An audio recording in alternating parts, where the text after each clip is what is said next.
My name is Gwendolyn Henderson. I am the Tampa City Councilwoman for District Number 5. And I'm also an educator, 29-year veteran. Thomas Jefferson High School is where I work currently as a department head.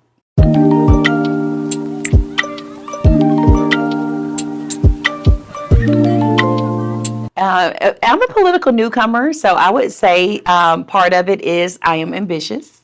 I've been low-key political for a very long time, back to my days watching Ted Koppel at night before I went to bed when I was in high school. And of course, running for student government and running the senior class council my final year, losing my election in college. But always just having an interest in politics, especially at the local level. People say that politics is local, and that is really true. So running for city council was the place where I could be the most impactful. And I'm here. I won by 81 votes, so here I am.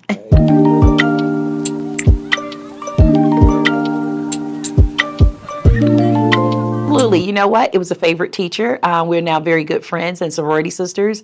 But in high school, her name was Sandra Cook. Her name was Sandra Levins in high school. And she was very young. Actually, she was 21. She graduated from high school when she was 16, graduated from college when she was 20. So her first year in education was, being a teacher, second year maybe, I believe, at Jefferson High School. She was my business education instructor. I couldn't stand her. She wrote me up for tardies, but for some reason she was very consistent, professional. So she was just someone that I admired. I found myself, going back to visit her classroom, even though she wasn't my teacher. She was only my teacher once, 10th grade year. But nevertheless, when I went off to college, I wasn't sure what I wanted to do. I majored in computer science because it sounded really good, and I realized that that wasn't what I wanted to do. And I was really struggling trying to figure it out. And someone asked me, well, what did you like to do? What did you like doing in high school? And I said, well, I really liked my business education classes. So there you have it. I majored in business education and still fought it. Worked in corporate America for 8 years. And after I had my daughter, my mom said, well, I thought you were going to be a teacher. And I was like, oh yeah, light bulb moment. So I was able to get myself together. I subbed for a year and landed at Slide Junior High School, now Slide Middle School. But yeah, it was my first year teaching business education, and I just haven't looked back. It's been a great ride, going from middle school, transitioning to high school, which just happens to be my alma mater, Jefferson High School. So I've been there for 23 years.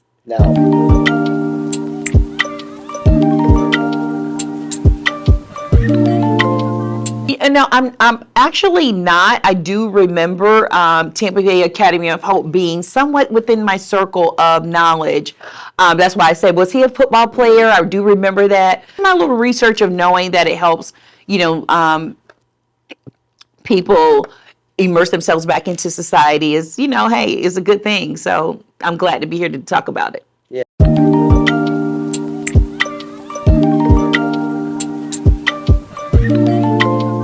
You know what? Absolutely. Everyone deserves a fair shake and a second chance. Some kids get that right away. Just depends on the situation. Coming out of, different settings, they make some mistakes, but yet they have a system in place, or we have a system in place that can support, rehabilitating kids and catching them and getting them on the right track. So, of course, that should exist for adults as well. Believe it or not, as an educator, I know firsthand, I can see a kid leave high school very immature. And then, 5 years later, I'm looking at a totally different kid, very mature, very responsible, maybe even have graduated from college, has a family. It is literally amazing. And sometimes it just takes a little bit more time. Also, people make mistakes. I made a mistake. I stole something in 7th grade. I stole a girl's $2. Because it fell out of her locker, and I knew that it fell out of her locker, but I didn't want to give it to her. I was going to keep it. And I can't remember all the ins and outs of it because it was a very, very long time ago. But I remember talking to a police officer, and I thought my life was over. Yeah, I really did. I thought my life was over. So, in thinking back on things like that, here it is, a college-educated woman with 3 college degrees. What if that was something else? That lecture and that conversation that I had with that police officer, who made me believe that it was in my record. He made me believe it was going to be in my record for the rest of my life. But it was really impactful. I really needed that to happen so that I could learn a very valuable lesson. And then fast forward, here it is. I have a kid years later. I come home from work one day and my mom says, hey, your daughter stole some candy out of Walgreens and you need to take her back up there. And I'm like, oh my goodness. And so just situations like that, I make her go back up there. The manager, he was feeling so sorry for her. She was 3, but it doesn't matter. Everyone has a lesson and everyone has a story. And so I'm not afraid to share that story because I learned the lesson from that. It could have been bigger. Or what if I had keep doing it and then it just got bigger and then it's, I'm taking something more significant or whatever the case may be. So the opportunity to rehabilitate or offer programs and strategies for people to immerse themselves back into society fully is something that I definitely can get behind.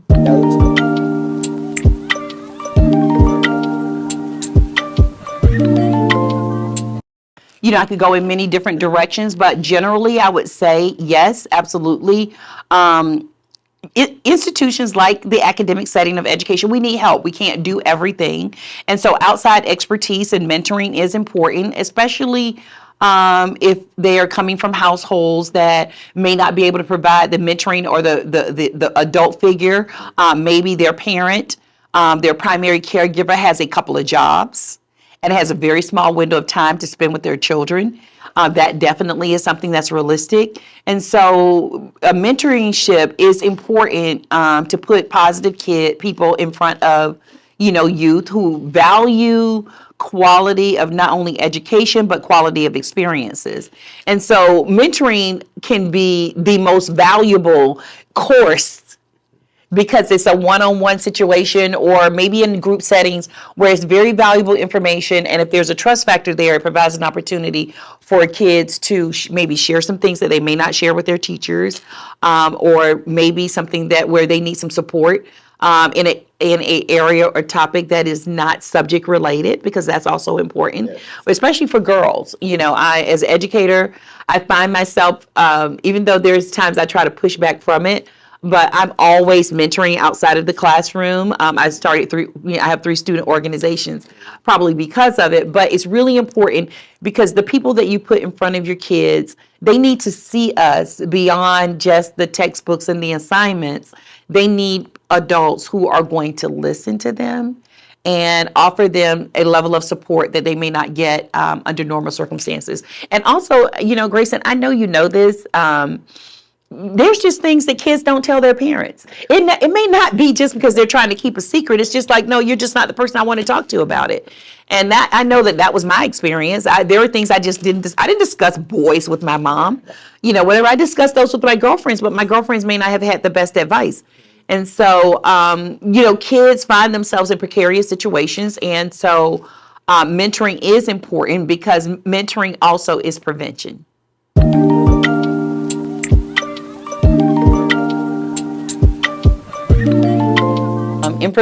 How information filters it can be so ironic, how someone may find out about a particular program. The program that I needed right after I had my daughter as a single parent, although I was college educated, I had a child when I was 20, I can't even remember, 25 years old, I guess. But it was a life-changing moment for me, and I still needed some support, and there was a WIC program, and I just happened to be talking to someone, and she said, are you on WIC? I said, women, infant, children.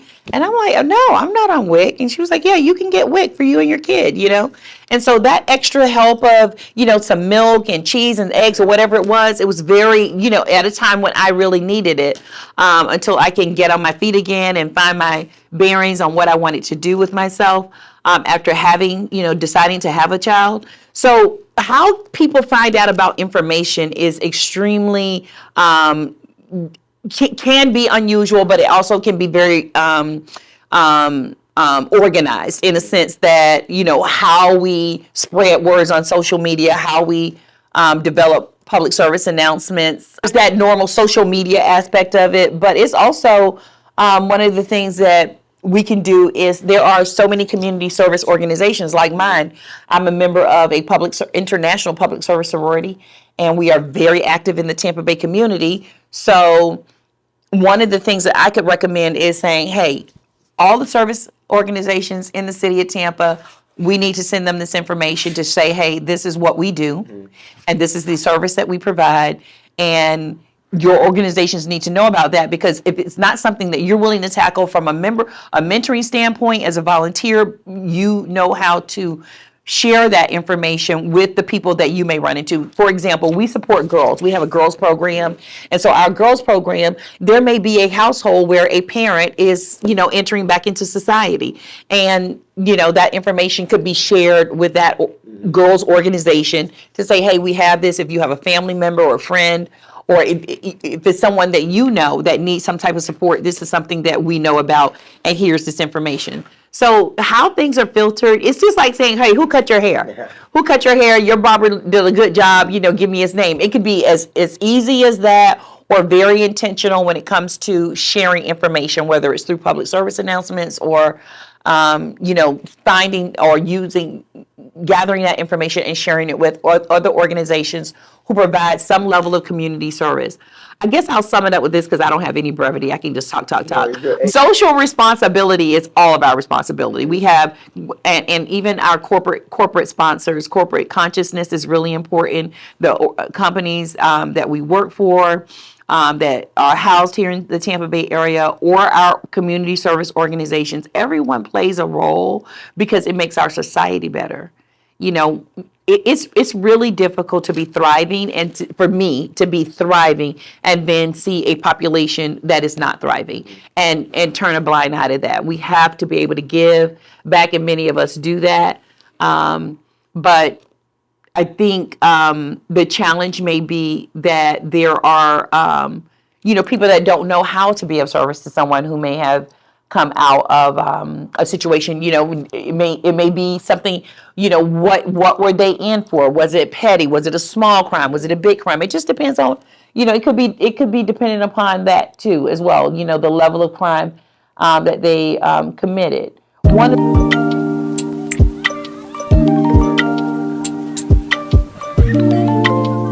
I couple the word second chance and forgiveness in the same category. We have to have a forgiveness plan. We have to. People make mistakes.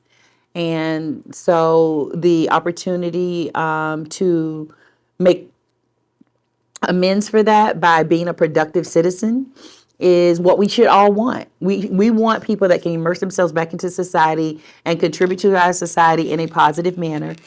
And that requires a second chance. I know someone who spent 10 years in prison. He was a former drug dealer. I didn't know him at the time. But what I do know is that he's an amazing dad. I teach his son at Jefferson High School. He had his rights restored. He was able to vote in the last election. But when he was young, that was the pathway that he took, and he paid for it. He paid his time. He spent those 10 years in prison, and now he's a productive member of our society. He owns his own business. And his son is amazing, and he spends a lot of time developing his son. He is that parent who is going to be there because he knows what was missing in his life. So he has an opportunity. See, that's a second chance. So that type of exposure, what he gives to his son, those conversations, the time that he spends with him, is the second chance. And so anyone who falls short at some given time, another deserves that. And our society should do. Here's the interesting part. I'll say this: the job market is such that it demands that you give people a second chance. We need employees right now. We need workers. There are if anybody who wants to work can work. And so, but if your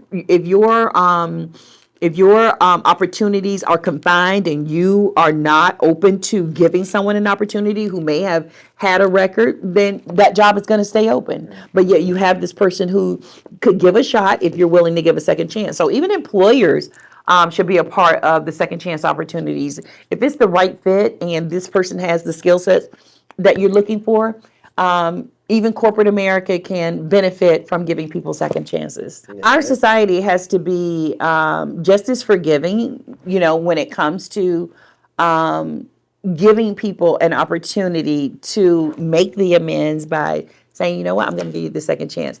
I saw this video. Soledad O'Brien does this show called A Matter of Factly, and this guy owns a gym, and behind the gym was an old car, his old car, and someone was sleeping in it. And so eventually, like, he discovered it one day. Hey, get up, you can't stay here, whatever. But the guy kept coming back. Once the gym closed, he would go back and he would sleep in this car. And so eventually, he just made him a cup of coffee one morning. And now that cup of coffee has gone to him sleeping on the sofa, has gone to him getting him a job, taking him on the job interview, getting his stuff together. He was suffering from major depression, getting him some mental counseling. It was just an amazing story. So yeah, from someone who's trespassing on your property, which you have every right, but being human, taking that one element and just fixing him a cup of coffee turned into a game changer for this kid. And so, we all fall into those kind of situations. When you think about it from the standpoint of a parent, your kid can blow it with you 1,000 times, and so the lecture's there, whatever, you're going to say what you need to say, but you don't end the level of support and love that you give your kid, so they're going to need you again, and they're going to need the lecture, but they're going to still need you, and that, that you get that, you go back and forth with that for quite a while, even in adulthood. And I think about it from now, I have a full circle moment where my mom is 92 years old, I'm 58, I'm taking care of her. And now I'm bossing her around a little bit, telling her when she can have a soda or a piece of candy or something. But, the tables have turned, but yet, the opportunity to spend that quality time and give to support somebody it really is the same thing, whether you're doing it with a parent, you're doing it with a kid, or you're doing it with someone who's trying to come back into society. It's a full circle moment to just help someone. It could be a family member, it could be a kid, it could be a stranger that you don't know that you need to fix that cup of coffee for.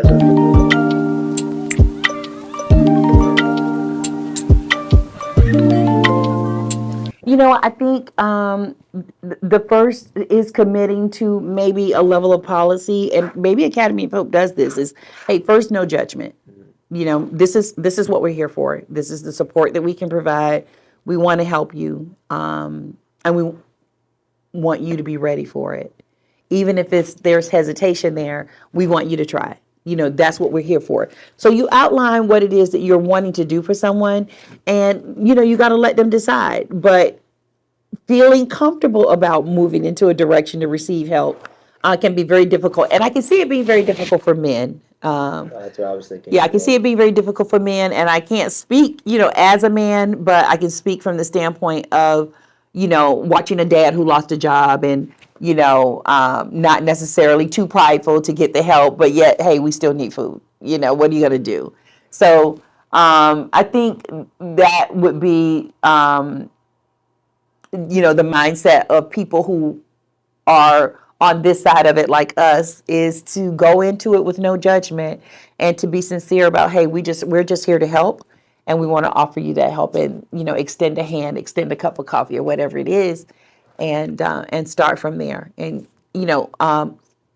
small doses. You don't have to give the grandiose plan right away. Develop a rapport, establish the relationship, ask them what they need.